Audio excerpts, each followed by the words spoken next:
Welcome back to another episode of Power Tripping. This week is episode number 7, Political Science.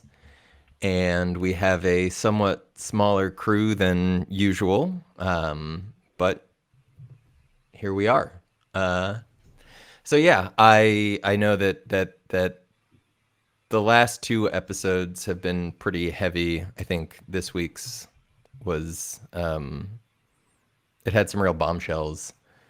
And yeah, I'm curious. I mean, I know y'all knew sort of what was coming, but I'm curious how it landed for y'all, sort of hearing that production, the way it was all put together and all that. Do you want to start, Normie? No, I want you to start. Oh. Let's make I don't know if I can start. make Normie do it. Yeah, I mean, I knew a lot of what was going to be in it. I didn't know exactly what was going to be included, I guess. Yeah, that's just What was how did it hit? What was the emotional, like, what was... I wanted to hear more. I wanted to hear like multiple more episodes. It was heavy. I think it was the heaviest episode, or like the deepest episode into the problems that are going on, I guess.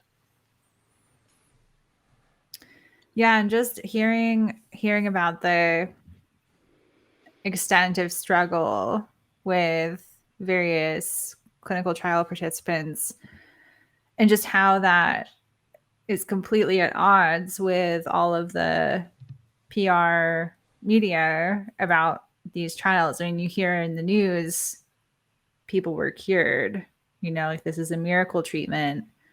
And you would think that these sort of adverse effects and people coming out of it saying that they're not okay, saying that they're worse off in some cases than they were going in, you'd think that you'd want to really pay attention to those, especially given the small number of total trial participants that have been, it's like a significant percentage of the people who have been through these studies were not okay afterwards and were not healed, by their own stories. So you'd think that you'd want to be very attentive to what's going on here and not oversell the miracle cure narrative. Yeah, totally. And I mean, for me, I thought there were interesting quotes from Mithoefer to sort of along the lines of exactly what you're talking about. I mean, one was Mithoefer talking about the way that the media coverage makes this more difficult. And for me, like, it was just like, wait, but MAPS is the organization that's creating that media narrative. Like, as I understand it, like, during phase 2, the contact point for participants after they had completed the studies was Brad Burge, the media person. Like the way that people appear at conferences. I mean, I've seen literature that MAPS has put out recently that appears to feature participants from earlier studies who, as I understand it, are not entirely okay. And there's their potentially years old commentary is being used to endorse MDMA for PTSD as a highly efficacious treatment. And that just, I have so many questions about that. And at the same time, Nishay, to your point, like, where's the curiosity? Like, just like why, like, you're doing research, like, aren't you, I mean, sure, even if you want to say that 5 people or less would be a small number of people, or whatever contentions you want to make about the size and the percentage and the number of people, like, even if it's only happening to a couple people, don't you want to understand what's going on there? I mean, if you're talking about scaling this up to millions and millions and millions of people, like, those numbers are going to grow. This is one of the things that has been a part of some of the discourse around vaccines. And like, it just, where's the scientific curiosity is one of my major and this questions. is also what recently just happened with Compass as well, with the adverse effects in Compass. But when it was 5% there, or 12 people out of 200 and some, it was a big deal. Everyone was talking about it. Well, and except it on caused the social media. markets. Go ahead. And it also caused the markets, to what extent that was correlated with a drop in like bio pharma markets overall. The reality is that just prior to Compass releasing those phase 2B results, the stock was at an all-time high. That comes out, the whole market tanks. It brought, a lot of the market down. It's just funny how that was relevant. The adverse effects were relevant in Compass, but in Maps, it's no one is discussing that. Well, and I think one of the things I found really disturbing about some of the social media discourse around the Compass adverse events was the number of people who were saying, well, they were severely depressed anyway, like these were people who had high risk of suicidality to begin with. And like this argument of they were broken when they got here, so it's not our responsibility to account for that, or like some of the arguments, whether it's from for-profit corporations or publicly traded corporations or Maps talking about like, well, we've determined that this wasn't, we don't have any way of knowing that this was from the MDMA or the psilocybin, this could have been the therapy or the underlying condition. And it's like, okay, but where is that in any of the discussion sections of your papers? Where is that in your press releases? Where is that, like, what methods are you using to differentiate? Because like if you don't have a way to assess these different variables, then it seems like that's just a convenient narrative to sort of gaslight participants and say, hey, if it doesn't work, that's on you, which is almost like this institutionalized or systemic replication of some of the psychedelic authoritarianism dynamics we've discussed, right? Like if it goes well, it's because I'm such a skilled practitioner. If it goes poorly, like you're just not able to realize it, except like it's happening on the institutional and potentially on a field-wide level. Yeah, there's a couple threads in there I want to pick up on. One of them is this tendency to dismiss the reporting of adverse events as either caused by the therapy or caused by the underlying condition. Because the example that Emma Tumulty used at one point when she was helping us understand some of this was that of like, if you have a condition that is known to cause fainting and you try an intervention and you've got somebody fainting, then either the intervention is exacerbating the fainting or it's not working on that symptom. And it's worth taking a closer look to try to understand what's going on there. And I think there's a tendency here to dismiss and minimize and cast as an outlier or cast as not being related to the study these events that are more difficult to look at, potentially more difficult to understand. But I think when the interest really is like, how do we really understand this treatment? How do we best understand what the risks are? How do we make plans to mitigate those risks?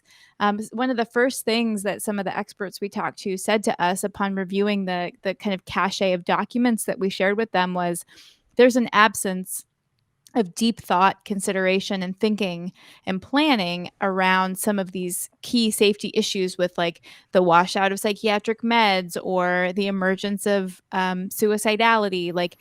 Like a robust ethics review process will demand of a research group or an individual doing research that they demonstrate that they really understand the risks associated with what they're doing and that they have plans in place to deal with those risks. And in this case, it seems like those risks get dismissed out of hand, or the responsibility for or the cause of those manifestations is put on something that's not the trial, not the drug, not the researchers. And it's disconcerting. And more than anything else, it is not more than anything else. That's an overstatement because one of the big issues here is what it means for people's safety and well-being. But within the context of scientific research, it's a lost opportunity for learning. And that's where this there's such a lack of curiosity here for what's really going on in some of these cases. And I think that's actually quite endemic to the psychedelic field at large. I think if the field more broadly were ready to, if the field at large had been having these conversations all along, You mean of instead of saying it's a miracle cure? yeah, or like instead of kind of exaggerating the benefits or focusing on how wonderful it is, like I got out because I was told that women who were raped by men in positions of power were like a fine sacrifice to make for the broader benefit of psychedelics. Michael Mithofer at the end of Power Trip episode 7 is saying like, so, 5 people that you talked to had difficult experiences, but think of all the veterans. Like all of this is the notion of collateral damage, in my opinion. It's the notion that some people can be sacrificed because there's so much good happening for other people, when I think what we have found suggests that the evidence that it is helping those other people has issues. There's issues with that evidence. That evidence is not as reliable as it's been presented. And when Mithofer said that about the vets, as though the veterans aren't then going to be the people in the position of having this therapeutic experience that has led to all of these other issues we've covered, like, it's like there's no, like, at the point where there are so many problems with the data, like, or at the point where people are resorting to, well, I know people who were helped because I saw them at Burning Man and they had such healing experiences. Like, we're back to anecdotal evidence or data and the suggestion that manipulated or potentially like problematic data is a viable solution or treatment. And I think too, that question about collateral damage, it came up big time around Martin Ball. I actually spoke with one of Martin Ball's friends who I didn't realize was a Ball friend. And I don't know, maybe I did too open, but we had like an hour-long conversation, and there was a moment where he was talking about like the collateral damage and things happen, and it's just sort of like the nature of the field. And I said, great, can you give me a number? Can you tell me like what can you actually, like, you're gonna tell me that there's a certain number that it's okay as far as like if that many people get harmed. Can you tell me what that number is? And does it change if those are people rather than just abstract others? Because like the question that I have for people who say, that harm is okay, or like I think Matt Johnson said something at Horizons about like as things scale up, people are going to get hurt. My question is okay, like, are you okay sacrificing people that you know and care about on that altar of psychedelic progress and medicalization? Yeah, if you sent your, loved one, your mother, your friend, whoever, to have MDMA therapy, like, how would you feel about MDMA therapy if they killed themselves afterwards? Would you change? Would you have like a different perspective on it, or would you just like say, they're just an outlier, move on? Well, and the Like, difference too between like if something awful like that happens, there's a big difference between it happened and nobody talked about it, and it happened and everybody turned their attention to it and tried to understand what happened and make sure that it didn't happen again. We learned from it. Look at this case study that was published. Look at these changes to the protocol. Look at the ways that this was updated. Look at all of the changes that were done and the things that were put in place to try to prevent this from happening and respond even better if it ever happens again. Because if we scale up, it might happen again. And that's not something to say in passing of like, yeah, people are going to get hurt. It's something to say as like, we are doing everything that we can to look at this and to understand it. And right now, the evidence suggests that that kind of scrutiny is not happening. I mean, there are basic issues with the manuals and the protocols, in my opinion. I showed the phase 3 protocol to some researcher friends, and they commented that their institutional review boards at their universities would not have approved those protocols because of how vague and undefined they were in certain places. I mean, there were sections of the protocol that says, such and such fits in the exclusion criteria. To see more about that, flip back to this section on the inclusion criteria, and then the inclusion criteria doesn't include anything about that particular subcategory. Or like when we spoke with MAPS staff, we brought up with a person, we brought up the issues of the therapist manual allowing for 13 different therapeutic modalities to arise spontaneously in session, and they told us that we were wrong. They told us that we were misunderstanding, that the it was something, if I recall, something along the lines of like, I think you're misunderstanding. Those are like their backgrounds and those are like the modalities they've been trained in. And we actually had to pull up the therapy manual, which is publicly available, and read the section which says something to the effect of like, components or aspects of the following modalities may arise spontaneously in session. And it's there in black and white. Like, and based on and as Eric, intuition of the clinician or the provider. Well, yeah, based on their creative latitude. Right. And this is one of the points where it's like, okay, so the manual says holotropic breathwork is okay. Ingrid Pacey says the putting a towel in someone's mouth and instructing them to bite down is a holotropic breathwork method. And so you have, and then she said, but I wouldn't use that in MDMA. So you have one clinician who says no, and you have this other set of clinicians who say, open your mouth, I'm going to put a towel in it. Like that is a very broad range of conceivably acceptable clinical decisions for a person in a very heightened altered state. And I think like not only are there major ethical problems with that, there are major methodological issues with that, because the whole point of this trial is to be able to isolate MDMA as the cause of change in people's CAP scores, the cause of change in their symptoms.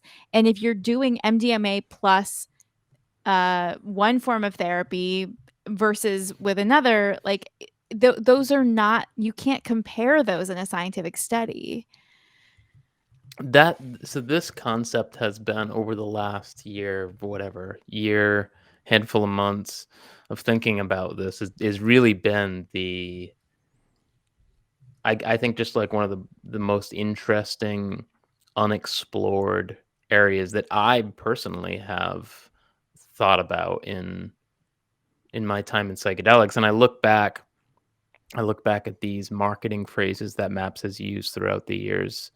One of them probably going back to maybe 2016, around there sometime, they came up with legalized psychedelic therapy as a marketing term. Sounds great. What does it mean?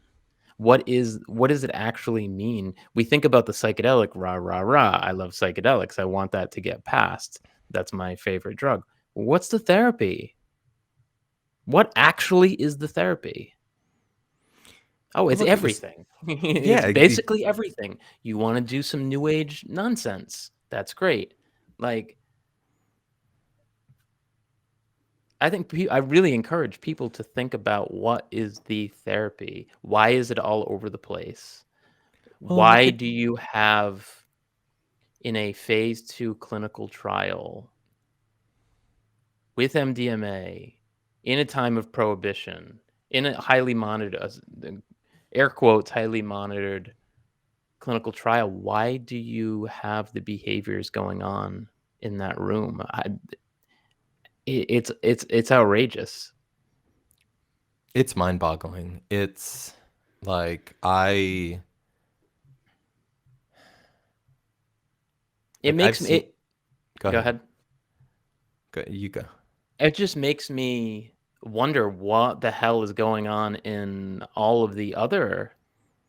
What are these other therapists doing? And how about this? Not only are the question shouldn't be only what are the therapists now in MAPS trials doing? This is going to be scaled. Yep. When Rick Doblin is asked, and when a lot of people in this field are asked about what is the biggest problem in this space right now, the answer is the scaling of therapists. Yep. That's the nut to crack, right? Yep. So it's not only the space now with MAPS in these clinical trials with only several handfuls of people going through them. What is going to happen when this is scaled up, when MAPS has more treatment centers, when MAPS starts licensing MDMA-assisted psychotherapy to other organizations? What's going to happen when you have a flood of therapists who just want to get into therapy just because they like psychedelics? They just want to do psychedelic assisted psychotherapy. They just I want to think be that the in the room problem with is, other people on drugs. yeah, I think the problem is also going to scale, because it hasn't been distilled, it hasn't been standardized, and it's all over the place, and it's all over the place in a way that's crazy to me. You know, to be fair, I think I'm no expert in therapy, but I'm sure that there are several, like, you want to have some variability, I would assume, in like what you can actually do in the therapy. The problem is, what I'm seeing is like, this is wackadoodle therapy. Like, this is all over the place, and in times it actually resembles torture. It is torture in some cases, you know. Yeah, I think that's the like there was a moment when we were watching some of Meaghan's session where like I had the flash through my head of, oh my God, like is maps like am I like is this the continuation of MK Ultra? And like I can understand if that sounds dramatic, but also like being there in that moment, seeing the things going on in that tape, you know, between the audio and the images and the music. I mean, when our senior producer put together that Roquette cut in part 1 and pulled the Balinese chanting, my heart about like fell through my stomach. Like I couldn't, he pulled like the exact Balinese chanting that we had already heard in Meaghan's sessions. And it was just like, he had no way of knowing that. Like he hadn't heard, he hadn't seen, like he reproduced based on talking to people who had been doing sound design for some of the Roquette stuff, and he pulled what they said, and that was it. And there it was in the Jensen and Dreyer sessions. And I just want to be real clear for a moment. Like it was not just Jensen, it was Jensen and Dreyer. Like this is not Map's whole narrative about like, oh, you know, she wasn't aware and she did this and then she tried to disclose. But no. They were the things that they did in In that session, room, clearly visible on film. I'm sorry. It was so far beyond fucked up that like I don't have words. one of the things I've thought a lot about since viewing the videos and producing the episode and talking about the videos is like, it goes on for so long. And I think that's one of the pieces that I find the most baffling, because, for example, in sexual violence resistance education, we talk about the data and the statistics around how, you know, the use of one active resistance form, like verbal or physical, whether it's yelling, no, get off me, or trying to punch somebody or whatever, like when you use one of those resistance strategies, the chances of a rapist like advancing and continuing to try to complete the assault go down a lot. And then you use two strategies, they go down even more. And so, and there's a lot of successful resistance stories out there precisely because the vast majority of people who are intent on committing an act of sexual harm will be deterred if there are forceful resistance strategies deployed against them. And what we see in these videos is this, you know, an hour or so of somebody using what we would teach as resistance strategies to stop something from happening, and they don't stop for such a prolonged period of time. They don't stop. And I don't understand what kind of person and what kind of state of mind a person has to be in to so clearly see somebody suffering like that and to keep doing what they're doing. I don't understand it. I cannot make sense of it. Like there's no there's just, it makes me sick. It makes me angry. And yet that's what happened. So that's what they did. Those are the choices that they made as clinicians treating a person with trauma. Those are the choices that they made. And yeah, anyway, there's more to say about that, but I will pause there for now. What just gets me is that over the last several years now, Maps has like kind of kicked the can saying, oh, this is rogue. These are two rogue therapists. This is isolated. It happened after the session. And yet it didn't. Like this happened during a session. For years, Maps has said, and proponents of psychedelic therapy have said, that these sessions are recorded, and they are recorded. I just watched a clip. Somebody posted a clip of Rick Doblin on Joe Rogan back in 2016 on Twitter that I was just watching. And Rick gives the standard line that, oh, these videos are recorded for safety, and they are recorded for therapists to learn from. It's what Lars Wilde said about Compass. They said, oh, we know everything's going to be fine because we've got it all videotaped. This is the go-to response that all of these corporadelic institutions are using to ensure. And on its face, it sounds great, right? Like, if it's being recorded, who the fuck is going to be stupid enough to do something on camera anyway?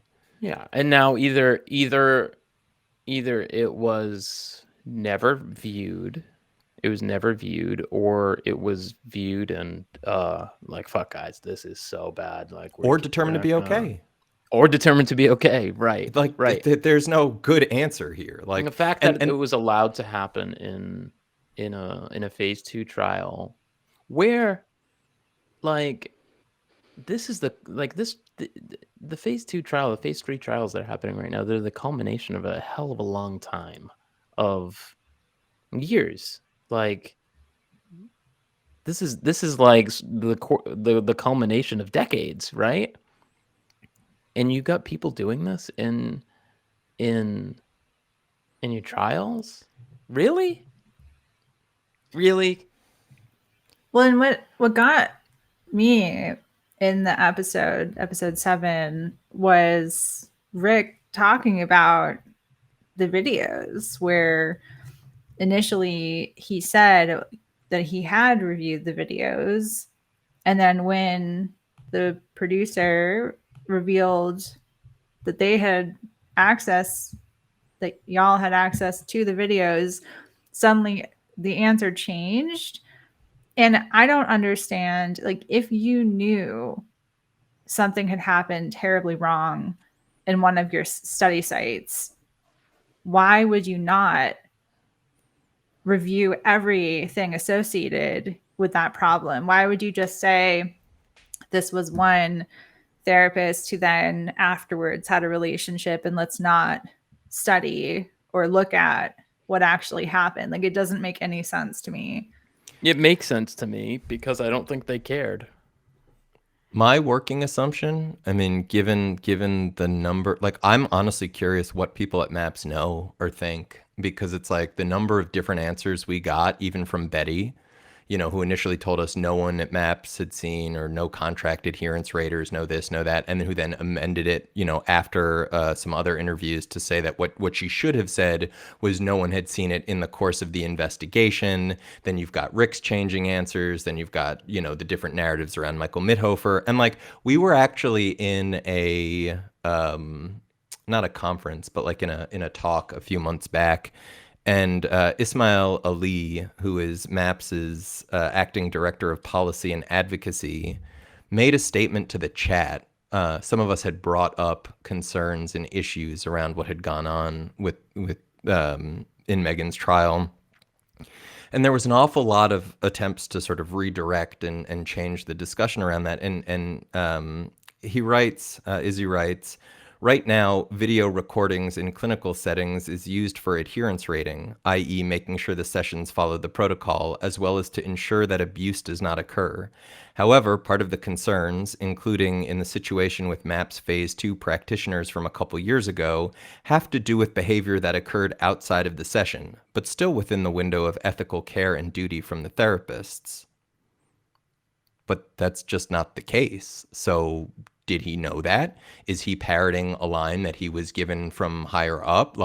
Because he, as far as I know, there would be no reason for him to have access to study records. And I want to be clear, and I want to earmark, we will get to some discussion around informed consent, because the way some of the informed consent policies are written, technically he would have access, I believe, because it says like all MAP staff or other things that are like pretty vague. But I stand by the notion that he would have no reason. So my question is, like, why is he saying this? He couldn't either he's seen it and knows that isn't the case, or he doesn't and he's parroting what he was told. So who told him that? And why is this the narrative? Where is this coming from? Like, to my mind, this implicates everybody up top. And this is the statement that MAPS came out with, and when? Was that 2019? Yeah. Because they claim they didn't become aware until 2018 when Meaghan got in touch with Mithoefer. Although, Olivia Goldhill reported that and Meaghan has said that she told Brad Burge, MAPS's communications director, who was also the point of contact for clinical trial participants. Brad denies this, to be clear, but Meaghan takes copious notes. Meaghan submitted like 5,000 pages of notes to law enforcement, and like diary entries, things like that. And like between that and like her recall and like the degree to which we have been able to verify things she has told us, like I know it seems plausible to me. When I look at the timeline around this, when I look at the fact that MAPS then switched, Betty Aldworth suddenly told us that, they had started a compliance review, after Hanna had the interview with Rick. And all of a sudden they can't answer any questions about Meaghan's videos or the sessions, or all of a sudden, now more than 6 years later, this is just like off the table because they're looking into it. And it's been 3.5 months since they initiated that compliance review. Like, yeah, there's a shitload of footage, but like not 3.5 months worth. So what gives? It's been perplexing and it's been really difficult. I think we've wondered since we first laid eyes on these videos, was this okay? Did they see this and think this was okay? Or is this a cover up? And did they decide, like without even using language that's that charged, it's like, is this okay? Or is this, is this a problem? Is this something we want to, not look at further? I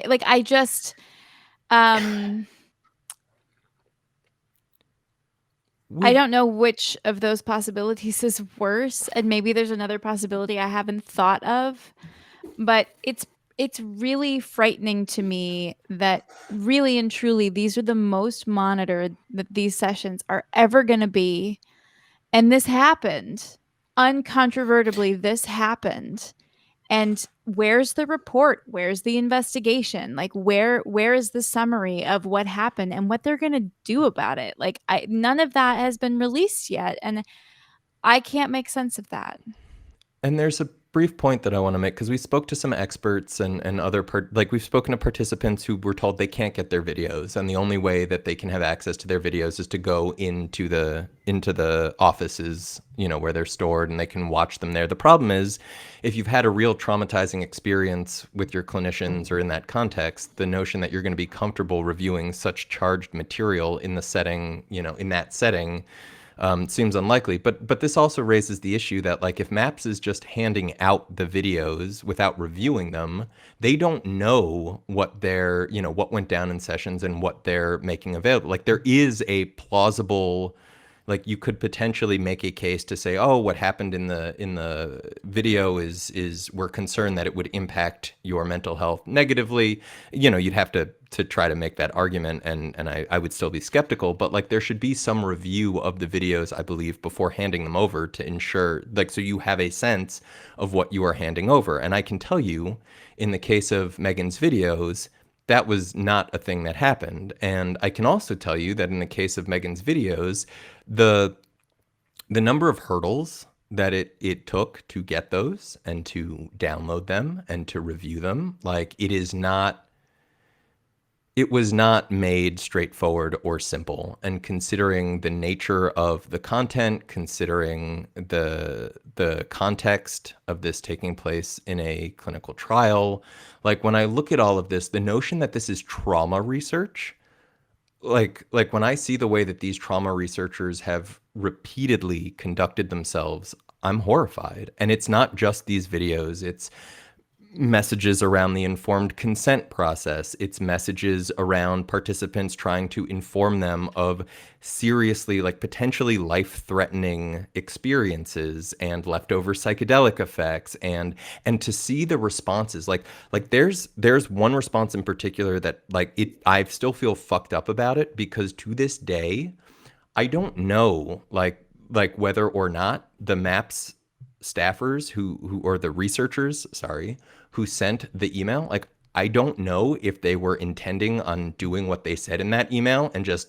never got around to it, or if they never intended to do it, or if they intended to do it and then they got into it and were like, this is too gnarly, this is going to make problems, so we can't do that. Like the amount of gaslighting I feel like I have experienced both in reviewing these participants' experiences and communications and then in our dialogue with MAPS is unreal. And the notion that you would subject PTSD, like folks with PTSD diagnosis, like severe PTSD, to this is just, I literally don't know what to make of it, other than just like feeling like this visceral reaction. I want to use that to sort of segue for a second, because obviously the tapes and what Jensen and Dreyer did to Meaghan Buisson is really quite clear cut, I think, to most people, barring the ball supporters and some others, I would suppose. But it's really clear, and I think something that that Power Trip also gets into that's really important to think about is that psychedelics are nonspecific amplifiers, and one of the things that they amplify is clinical errors.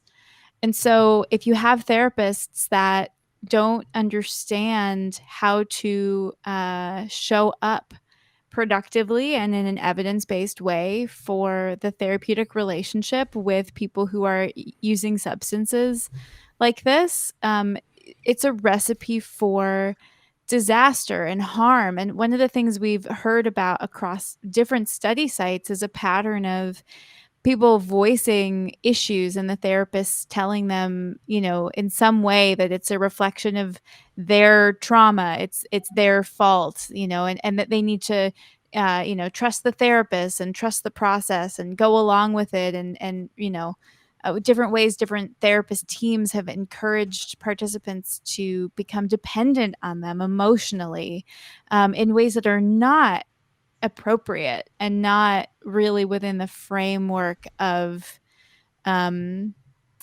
ethical standard psychotherapy practices. I think all of those things merit scrutiny and attention, because really, like, I have questions about the viability of psychedelic therapy in light of so much that's gone wrong and the failures to address it. But if we, for a moment, imagine that it is possible, I think that, like, first and foremost, people need to be outstanding clinicians. And part of what we hear in Power Trip, especially in Leah's story, is what happens when they're not. Yeah. And I think that's just it. Like some of the mirroring of those, I would say, like the psychedelic authoritarianism issues, but also like it's not different. I think it falls in there maybe more in like in a proper, let's say, clinician role rather than that of a more like willy-nilly practitioner. But this idea of who gets to control the narrative around somebody's experience and healing. And, you know, like when we talk to MAPS folks, you know, one of the responses we got is, oh, well, it gets worse. It can get worse before it gets better. And that's in the informed consent documents. And as far as I could tell, for it may be there's a sort of variation on that in the most recent informed consent document for the MAP 2, but it's not there. It certainly wasn't in any of the informed consent documents I saw prior. And it's not quite framed like that, but also like, how do you know it's going to get better? Like, how do you know, like, this notion that it gets worse and then it gets better? And like, so then the notion that like somebody, you know, is being encouraged to bring up all sorts of traumatic material that may seem overwhelming because the therapists believe that, oh, you just need to push through it and you just need to break through it and you'll get there. I know it's so terrible now, but just trust the process. And it's like, it seems like there's such a huge potential for harm, and we just like thinking about the idea of precautionary approaches. Like there's so few there's so few people who have been through these trials, and there's so little evidence around safety, around efficacy. I mean, I just want to pause actually and go back to the videos for a second. Like Mithoefer told us that they weren't doing adherence and robust supervision in phase 2.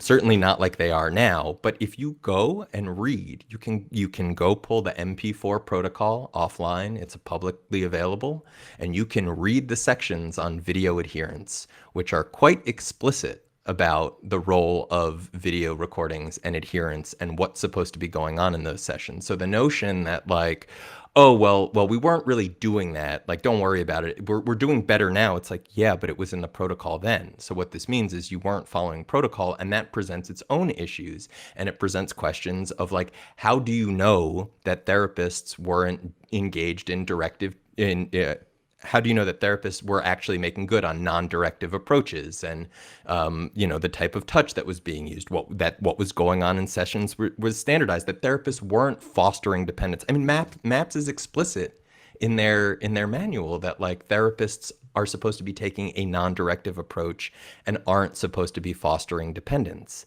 And so like at the point where we know that this is happening, or we understand and have seen evidence that indicates this is happening in multiple sessions with different participants at different sites and different clinicians, like if they're not doing what their protocol says they're doing, then how meaningful is the data that they're sharing with the world? Like what are we actually being asked to make of this?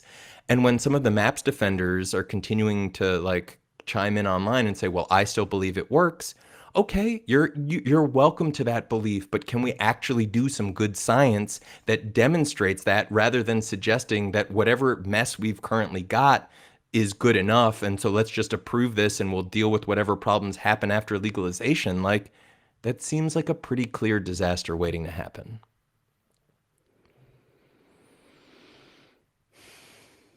Also, I just want to say I've spoken on background with several, I'll say multiple participants who have indicated that, you know, MAPS has been pretty clear at various points that there's no drug-seeking behavior after the trials, and I want to be clear, like, this is not to bag on anyone's drug use. Like, really could not care less what drugs people want to use. But I do want to be clear that I've spoken on background to participants who have commented that they did not use psychedelics prior to the trials, and since the trials ended, they have engaged in illicit drug use that they connect directly to the trials, which is not to say that there's dependency or abuse or any problems with that use.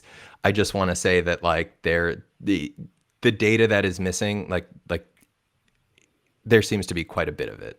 It contradicts the official narrative. Precisely. Yeah. And the thing that stands out to me just about some of these threads is that you think back to like when the automobile was first invented, and it kind of reminds me, like, it's like people saying like, hey, tons of people are dying, like flying out and like getting killed in crashes. And then it's like responding to that with, but look how fast we get around. Why would you question this amazing technology that lets us get from point A to point B, completely ignoring all of the possibility of having things like seatbelts or like crumpling frames that take the impact and it's like there are traffic things. lights. I was going to say, you're giving me Traffic lights, flashbacks to Garrett Morgan and the presentation I gave in 3rd grade about like how wonderful an invention the traffic light was. Well, it reminds me of this because it's we are not here saying that there's no possible value of, you know, these substances and experiences, but it's like not only are people getting hurt in the trials, but the people who are getting hurt are able to point to specific things that are happening, specific things, and saying these things cause me harm, and no one wants to have the conversation about it, even though there's things that we can do to make it safer for everybody. And to be experiencing like leftover psychedelic effects, and to say like, to clearly put these things into text and say these are the problems I'm experiencing, and to be told that like you're not being clear, like I can only imagine how destabilizing that must be when you're already dealing with questions around like your reality and like what you're experiencing and all of that, and to have somebody else come along and say that like, no, you never told us this, like the things that you put into, you know, none of that, like how are we expected to understand that? It's just, yeah, I can't. I think one of the things that sticks with me after doing this reporting over the last long while is the toll that it has taken on the participants that we've spoken to tell their stories. You know, the dominant narrative is really pervasive, and I get it. I would love to bask in hope that suffering can be alleviated and maybe the world's crises can be averted, you know, through collective, you know, transcendence through mystical drugs. That sounds lovely. Hope sounds nice. But these people have put their time and their energy towards telling the truth about what happened to them, because the public narrative doesn't account for it, and the data doesn't account for it, and Maps' story doesn't account for it, and because they feel, I mean, I can't really speak for them, but I do understand that many of them are motivated by wanting to prevent this from happening to other people, and it should never have fallen to them. And it should never have taken this much effort. I mean, not only should it not have fallen to them, but it has fallen to them and taken an absolutely unreasonable amount to get attention to this. And like, there's two things that come up for me around that. Like and Lily and I have talked about this a bit. Like, one is the cost, like, right? So everybody's talking about rolling out psychedelic therapies, and everybody's so like this conversation about cost and accessibility, and like the cost to some of these participants has been huge. Like forget $15,000 for your MDMA therapy, like, and start thinking about the tens of thousands of dollars in like additional therapy and preventative measures to stay alive in the wake of this trial. Yeah, not even financial costs. No, exactly. The hidden costs of this therapy for a number of people have been incredibly severe, and that's not discussed. When that's not part of the narrative, when you can't acknowledge that there might be some problems, you can't even signpost that. When there are people who are getting off the books therapy from their study therapists following, you know, like that means that the clinicians and the people outside of the sponsor organization, or the people who are aware of that off the books therapy, that means the general public has no clue that what they're being told is the full picture is actually just the tip of the iceberg. Dave, the point that you just made, there's probably been 2 people that have ever made that, and you're one of them. That's the extent of that. Who the hell has ever even said, like, one of the costs of this is the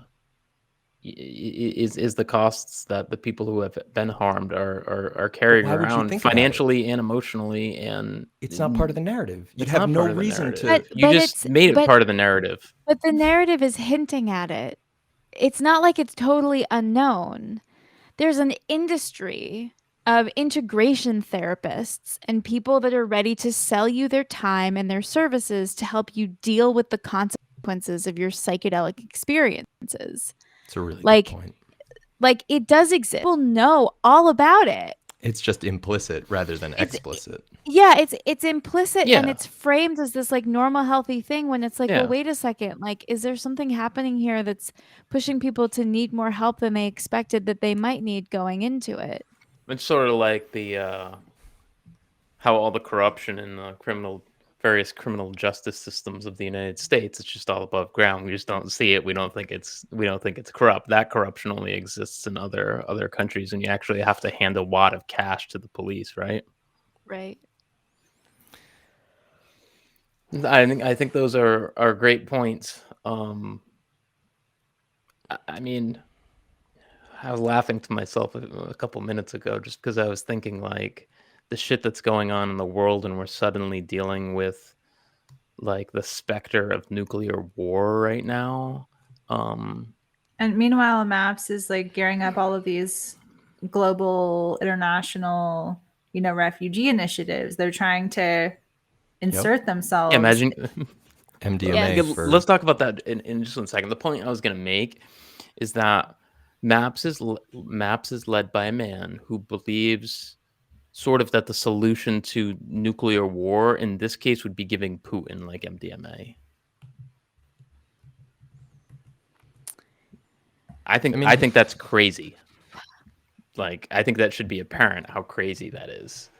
It's really, yeah, it's delusional if we want to be like it's something is Yeah, very so- off. it's just this stuff doesn't surprise me. None of this surprises me because I've seen through that for a while. So I'm not surprised at the level of like the reckless care that's been given and what's allowed. Because like again, like But this is like Mason I don't know Marks how to talking even about. explain it at this point.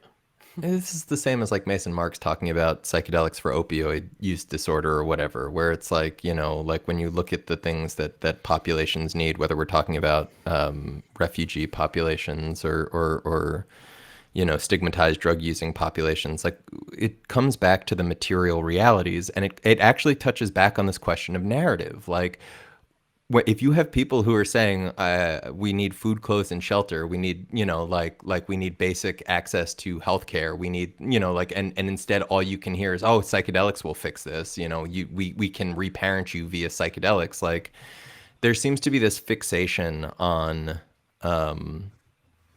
what they already think they know, what they already like the magical healing power of these compounds, and the notion that somehow their narrative can overwhelm or short circuit the material realities and drivers of the issues that like these things aren't mysteries. It's like the same way that people in psychedelic spaces will say, oh, we're so new to this, like give us a chance to get upskilled on it. It's like maybe this isn't one for you to tackle through psychedelics. I am really confident that in the next short period of time that the narrative will swing. It's swinging now, and look for everything else that it swung. Opioids, it swung. Bitcoin, it swung. Social media, the harms of social media, all these things. It because of like this hype surrounding it and A lack of sort of the inherent transparency. grifter nature of these guys, like these entrepreneur types hopping from field to field to extract quickly and building up hype around it. That's not sustainable. And so you just look back at the last 20 years and look at what trended and then fell apart. It's all fallen. So many of cannabis has fallen apart.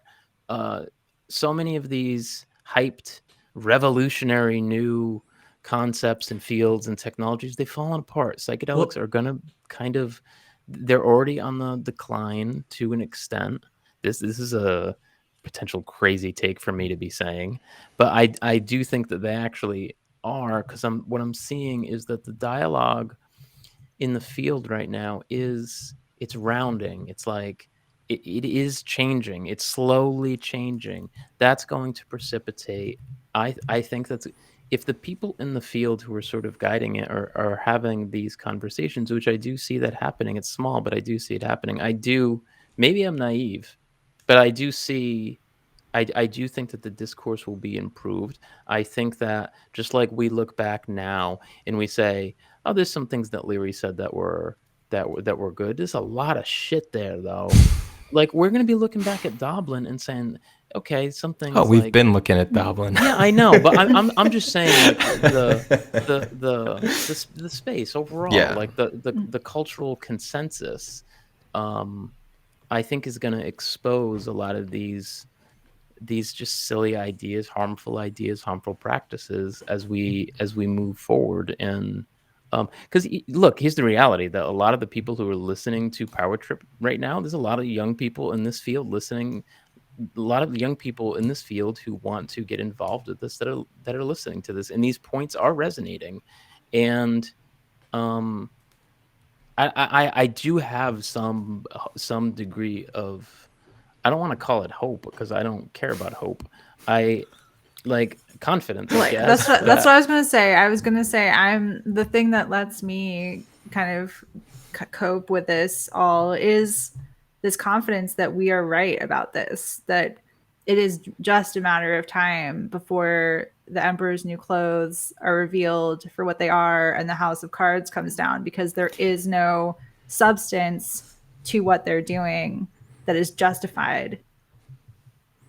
It's one of the things that blew me away during the fact-checking process. I kept waiting for the other shoe to drop. I kept commenting about waiting for the other shoe to drop. I kept saying they have to have something else in the chamber. This can't possibly be the responses they're giving.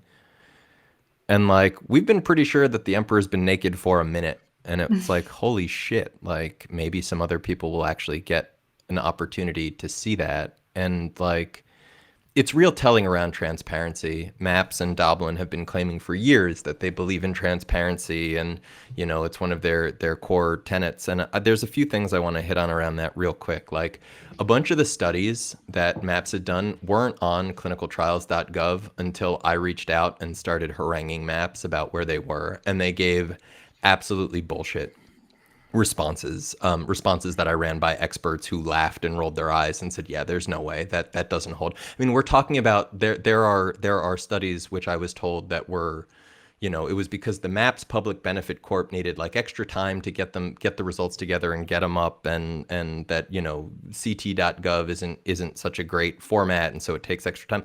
There are studies that wrapped before the Maps Public Benefit Corporation even existed that hadn't been posted.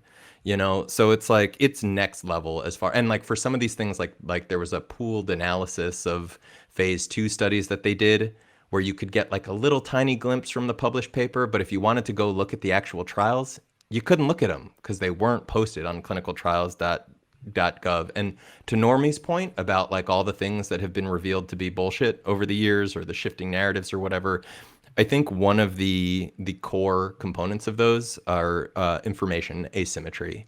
And there has been huge amounts of information asymmetry, and getting a glimpse behind the curtain on some of these different fronts, like for me, it was super, I mean, not just seeing the videos, but sitting in on the informed consent conversation for somebody who was trying to get into the long-term follow-up study, and seeing that the research coordinator was saying one thing, the IRB was saying another, the informed consent document was saying a third. There were moments where the research coordinator was trying to convince the participant to sign the document because you know, like the notion that even though the document was overbroad and allowed sharing of like videos or whatever else with all sorts of other organizations, institutions, other governments, you know, the coordinator said something along the lines of, oh, don't worry, we're not actually going to do that.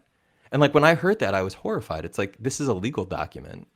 You think you get to come back and say, oh, well, before I signed it, this person, you know, who cares who the person is? Some person told me that like you weren't actually going to do all those things, even though I've signed away my right to object. Like, huh? And like these were major systemic issues with the informed consent process. Maps actually offered to do a mock informed consent meeting with us following the bombshell Rick interview, as they were sort of trying to, I would say, get their feet back under them. They offered this mock informed consent meeting, and I just remember like I really wanted us to take them up on that mock informed consent meeting, because like I'm curious how similar or different it would have looked from the actual informed consent meeting I sat in on. And like there's just been so much spin, so many changing narratives. Like I have so many more questions now than I did when we started this, and it's kind of unreal. Well, and I want to just chime in with a thought on that, which is that like, we weren't looking for this story. We were interested in what had happened to Meaghan. There were one of the first things we really talked about was like the Roquette connection, because Jensen was really close to Roquette. And it was something that was like kind of almost said offhand of like, well, there's these data things. And then we started, she handed some summaries that she had of the things that she'd found. And the thing about Meaghan is like, she's real smart. And she also did her undergraduate honors thesis looking at like clinical trial manipulation and antidepressant studies. And so she was really familiar with the academic and scientific literature on like how to spot errors and issues in clinical trials. So this data in her hands was, I think, a different prospect than what most people could have anticipated. So she handed that to us, and we were like, okay, this looks interesting. Let's talk to as many experts as we can and try to vet this out and see what's going on. And like people kept coming back to us being like, yeah, these are problems. Yeah, this is a problem. And I bring this up because like, we've learned a tremendous amount in the reporting that we've done, and we'll continue to do. This stuff is really, really interesting. We are curious and remain so, and we'll keep digging into this. And at the same time, we're not the FDA and we're not MAPS. We can't force any changes. We're not an oversight body. So it's like it's interesting because some people will come at us about how biased our reporting is, and it's like, well, we had a very clear goal here to tell the stories of people who had been hurt, whose stories weren't accounted for in the dominant narrative. These are the minority positions that we're trying to move into the center and amplify and highlight, because we think those stories really matter. We think there's a lot that we can learn from those stories. And we think that people in the public have a right to know about the issues raised and the risks demonstrated by these stories.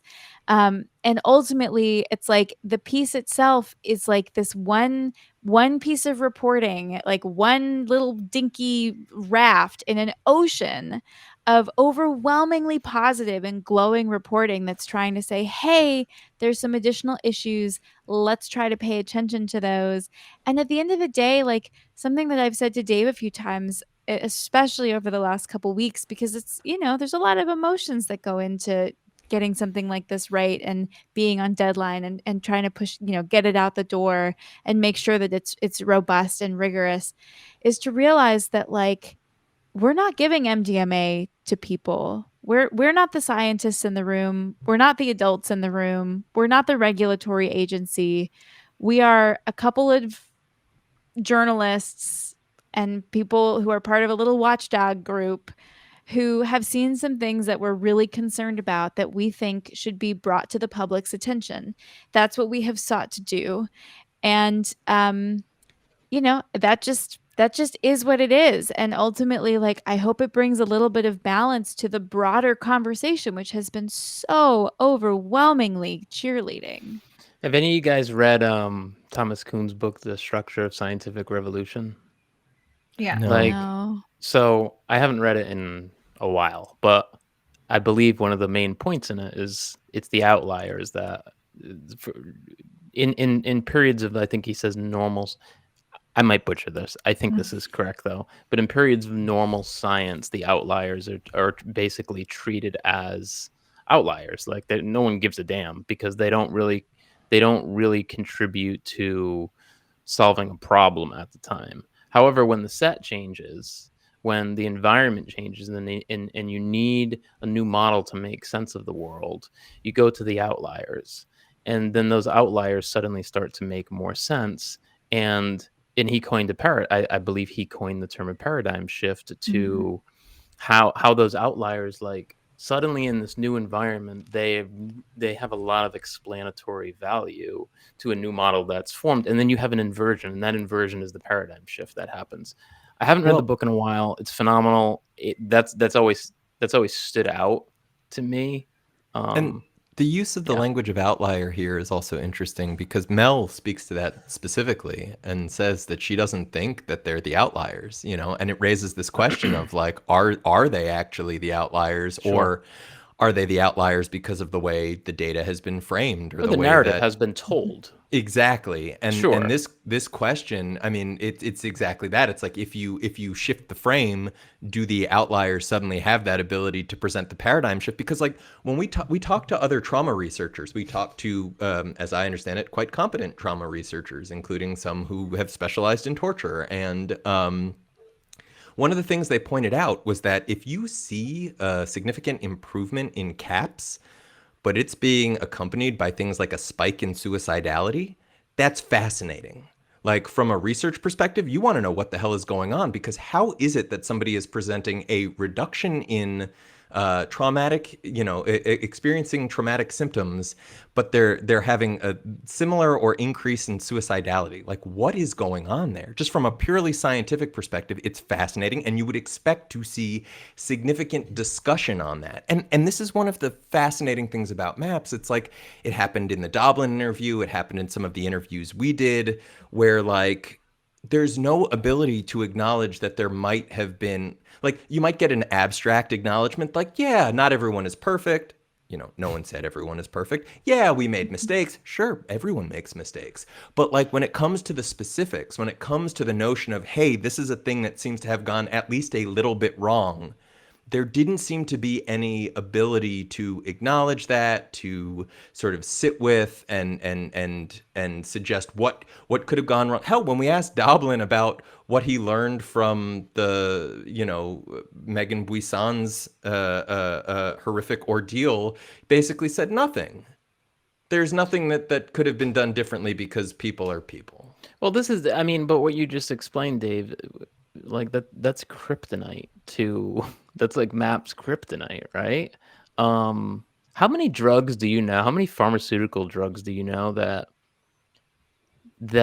were brought to market by a guy who's been like globetrotting for almost 40 years, raising tons of money to get his drug through, like, to be regulated? How weird is that? Well, and how many That's pharmaceutical companies are headed up by somebody who loves the drug that they're trying to get over the line?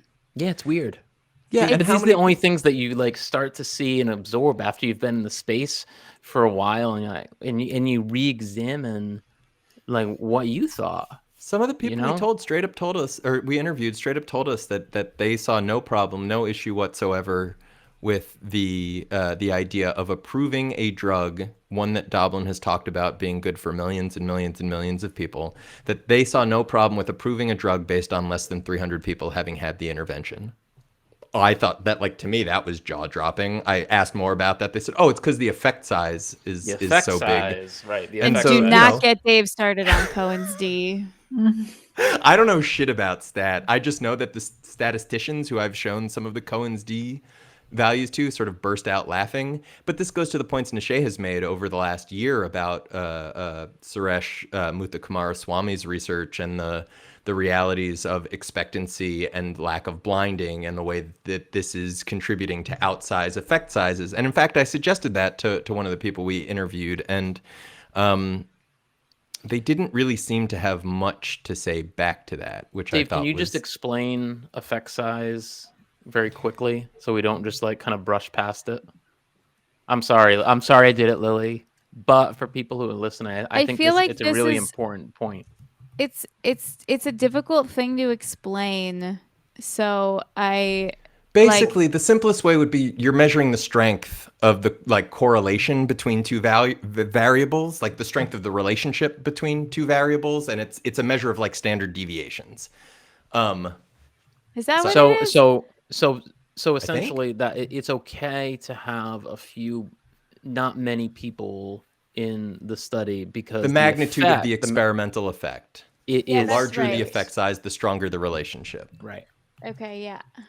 Generally speaking, like Cohen, it's a whole, again, like not my wheelhouse. They talk about a value of just a quick 0.9 description. being large. There was at least one study where MAPS is reporting a 2.8.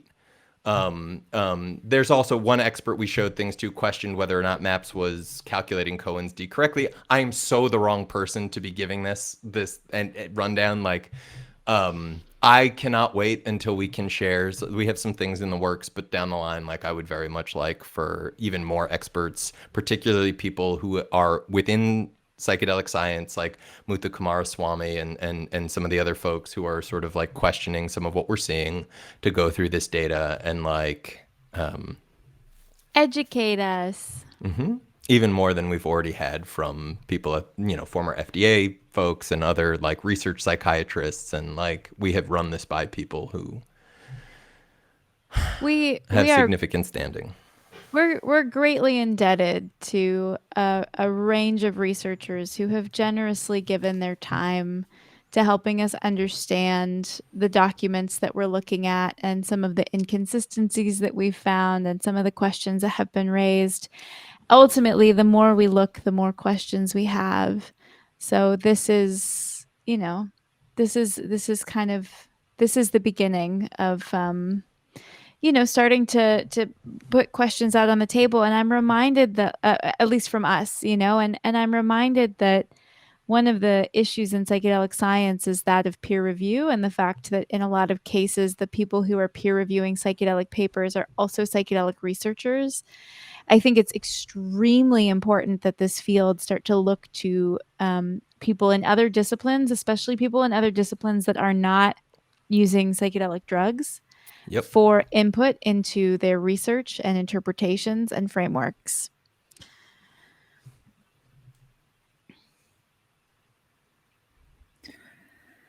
Should we One go? other thing. Yeah, I was going to say, the last thing I wanted to throw out there was boundaries. Boundaries.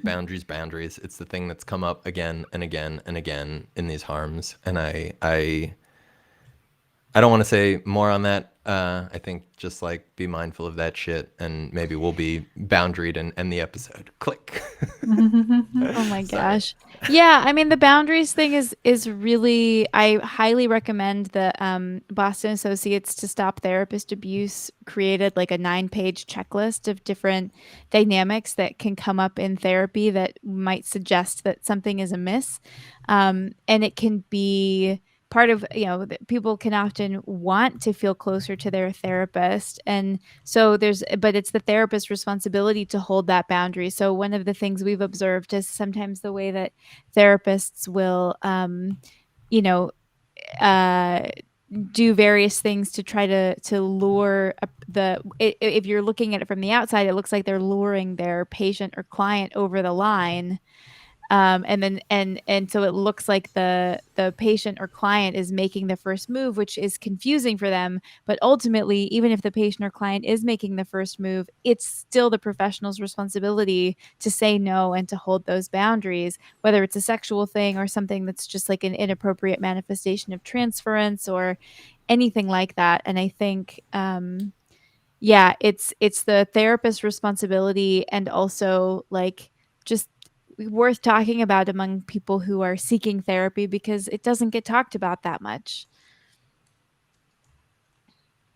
Yeah, and we'll throw up a link to the Basta checklist. And the other thing that I just wanted to announce, which we'll throw a link up to, is Lily, Nishay, and I, along with Emma Tumulty and Meaghan and a trauma researcher named Sarah McNamee, just published an article, a little blog post over on the Harvard Petrie Flom blog called "A Precautionary Approach to Touch in Psychedelic Assisted Therapy," dealing with some of the issues of boundary and transgressions in touch, and trying to urge people to consider what we actually know or don't know when it comes to those sorts of boundaries and physical contact and all that. So we'll throw a link up to that too. That's right. Thanks for listening, everybody. We'll see you next week. Yeah, thanks. Bye. Bye. So long. Bye.